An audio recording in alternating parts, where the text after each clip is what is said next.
Welcome to The Neighborhood, a Mr. Rogers tribute podcast. I'm your host, Rick Lee James of rickleejames.com, and I run the Mr. Rogers Quotes Twitter account found at Mr. Rogers Say.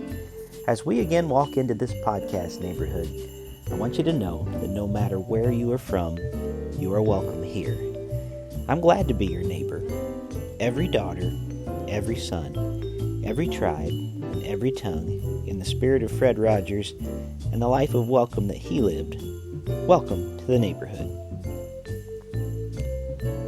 This week, the topic is difficult situations.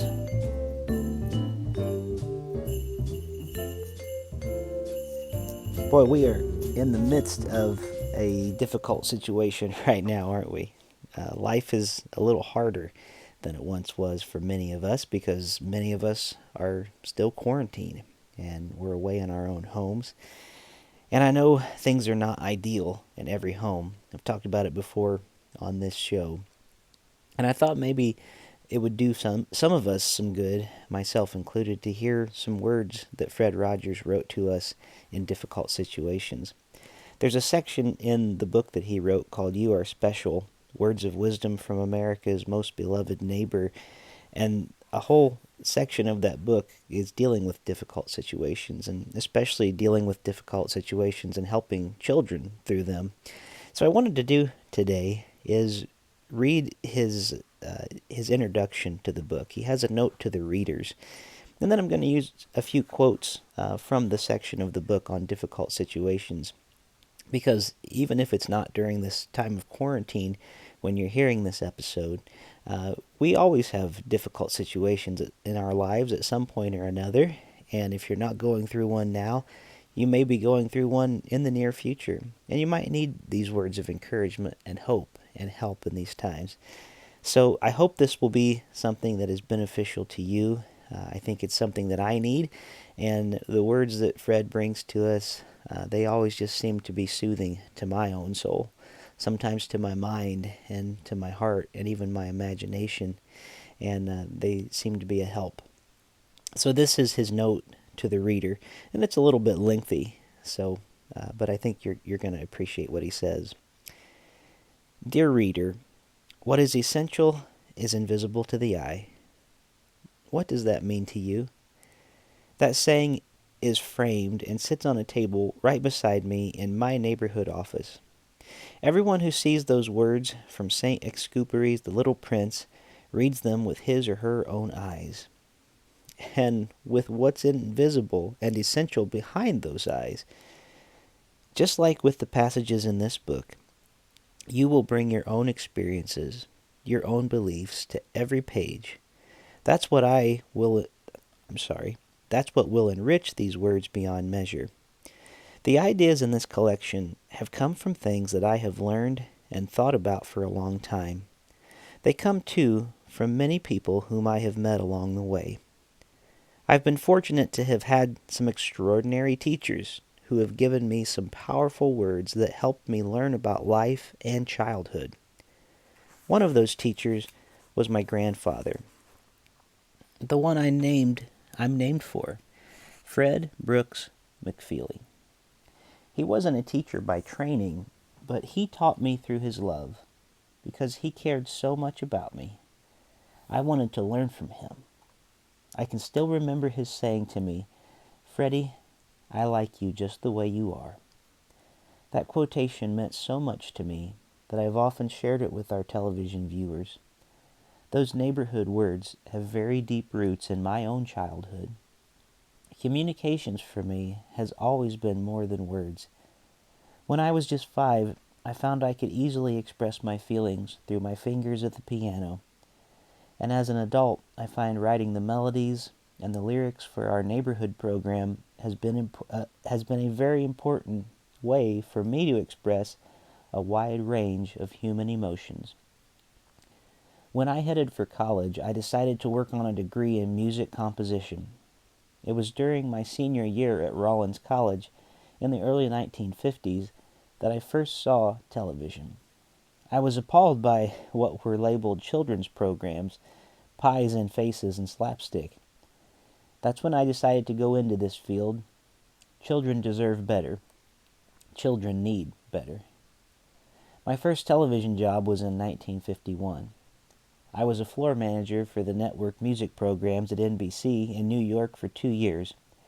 When WQED, Pittsburgh Public Television Station, was getting started, I was invited to come back to my hometown area of western Pennsylvania to co-produce an hour-long live daily program for young people called The Children's Corner with Josie Carey. I was also behind-the-scenes puppeteer and organist. To deepen what I could bring to television, I added seminary studies for 8 years during my lunch hours and evenings.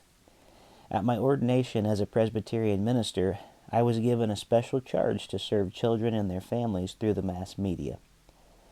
Knowing my great interest in children, one of my seminary professors suggested I meet Dr. Margaret McFarland.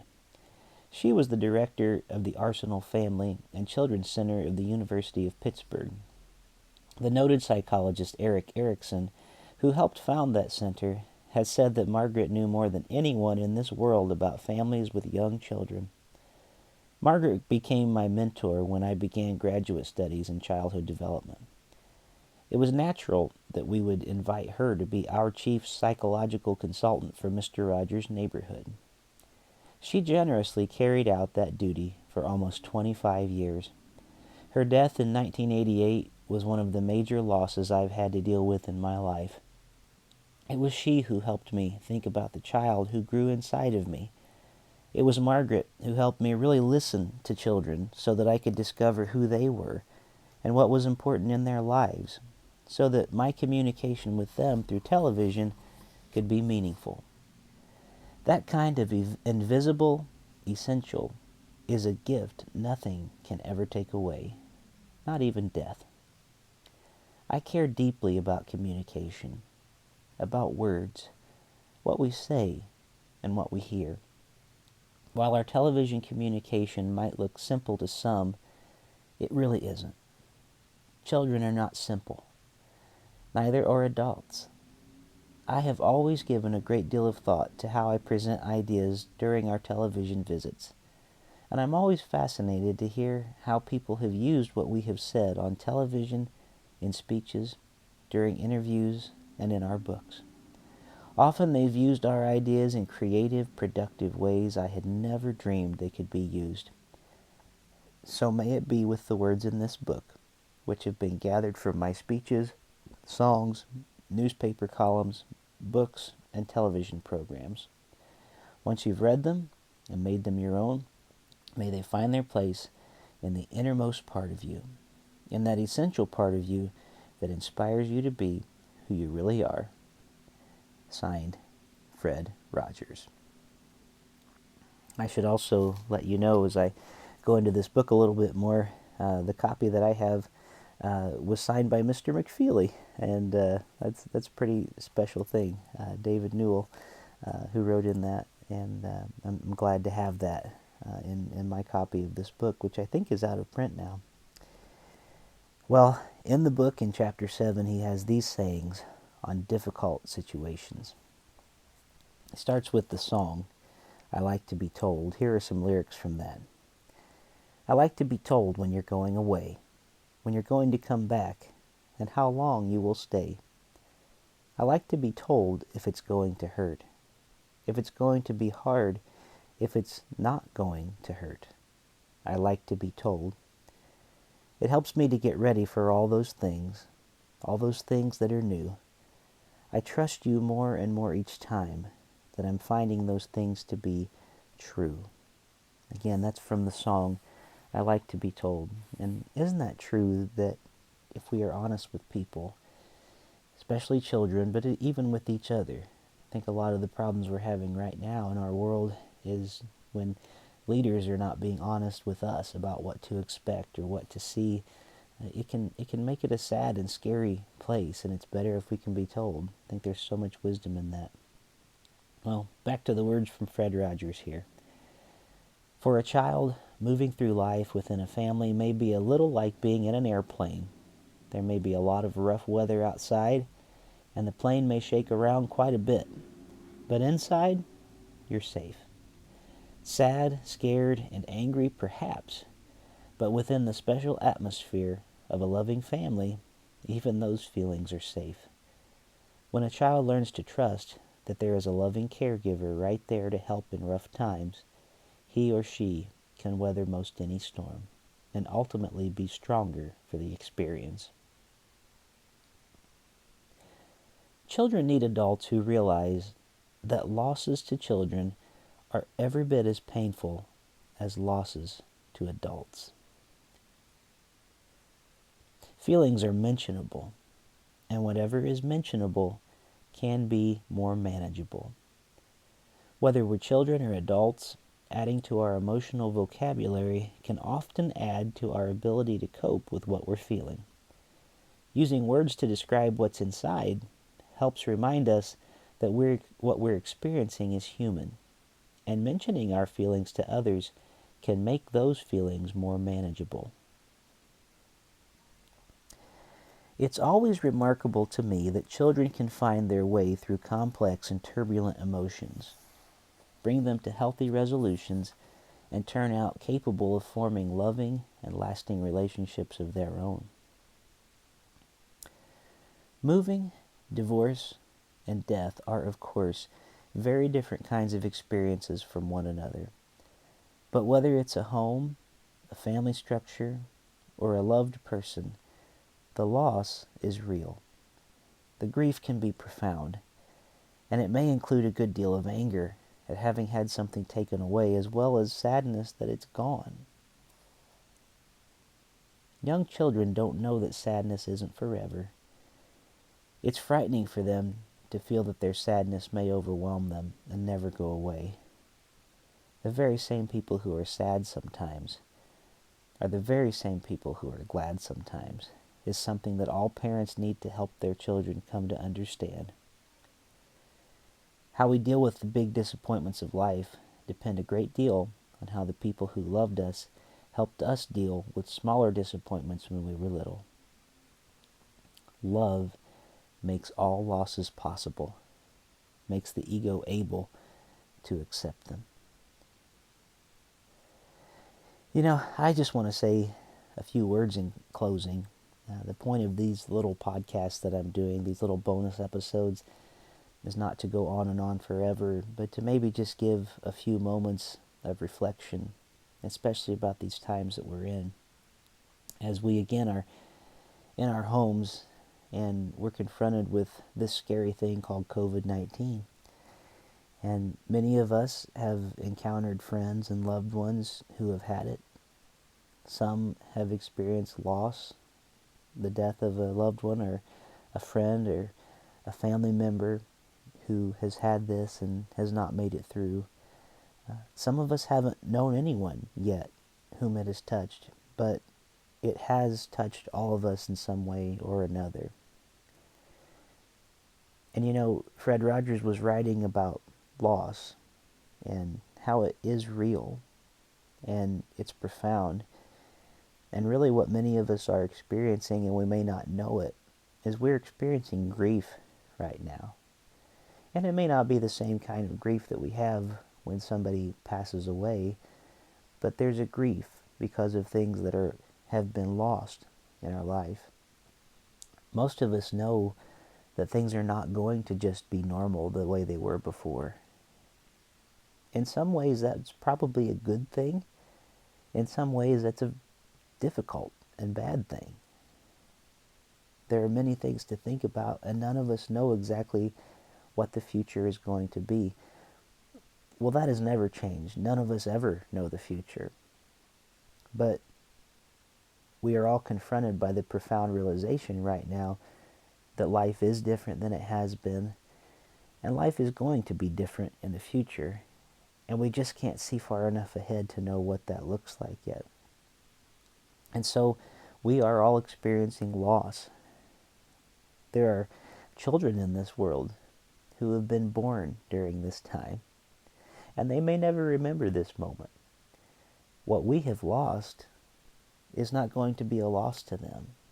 It's going to be a normal way of life, the way of doing things, however it looks from here on out. Isn't it interesting to think about that perspective of those things? And it's up to us to still be the humans that we were created to be. To still be those people who are loving, who are gracious, who can be kind, who can deal with our sadness as well as our gladness. As it said in those lyrics from Fred Rogers, the very same people who are sad sometimes are the very same people who are glad sometimes. And because we are dealing with grief here due to loss, we are experiencing a lot of different emotions, and we're going through a lot of them sometimes in the same week. From happiness to anger to sadness, all these emotions that we have that we're dealing with in this loss. I just want you to know, maybe just remind you, because I think you do know this, it's okay to experience those things. It's okay in the safe places of our homes, especially, to let the others around us know that that we're dealing with these things, that we're struggling, that we're having a hard time. And if you're not a person who is in a home that you feel like is a safe place, I want you to know that you are special, that you are not alone, though you may feel like it, and that you have worth and you have value. And maybe you're hearing this, and maybe this is the only place that you're hearing this, but I want you to know I believe it's true with all my heart. You are a person who is precious. You are a person who is rare and a person who is unique. You are a person who has abilities that only you have. And there's nobody else in this world like you, just as Fred Rogers would remind us. And that the sadness and these hard, difficult times that we are in, they will be a part of life, but they will not last forever. This does not last forever. And we will be neighbors.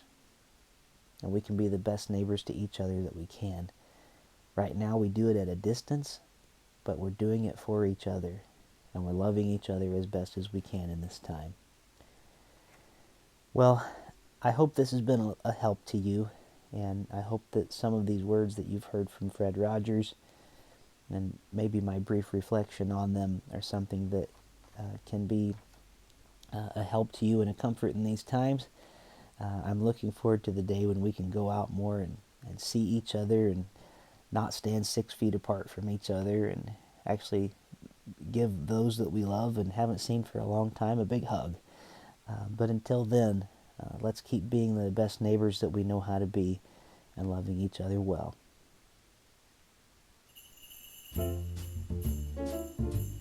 Well, thank you for joining me here this week in the neighborhood. Music featured on the podcast was Nouvelle Noel by Kevin MacLeod. Special thanks today, as always, to our Mr. Rogers Quotes community on Twitter at Mr. Rogers Say. You all have been wonderful during this time. It's been great to keep in touch with so many of you there, through messages you send, through tweets, and I'm glad to be able to share words of Fred Rogers there each day. So special thanks to you today. I'm your host, Rick Lee James. My personal Twitter account is at Rick Lee James. My website is rickleejames.com. My other podcast is Voices in My Head, the Rick Lee James podcast, and I look forward to being with you again next time. Until we meet again, remember, you make each day a special day. You know how?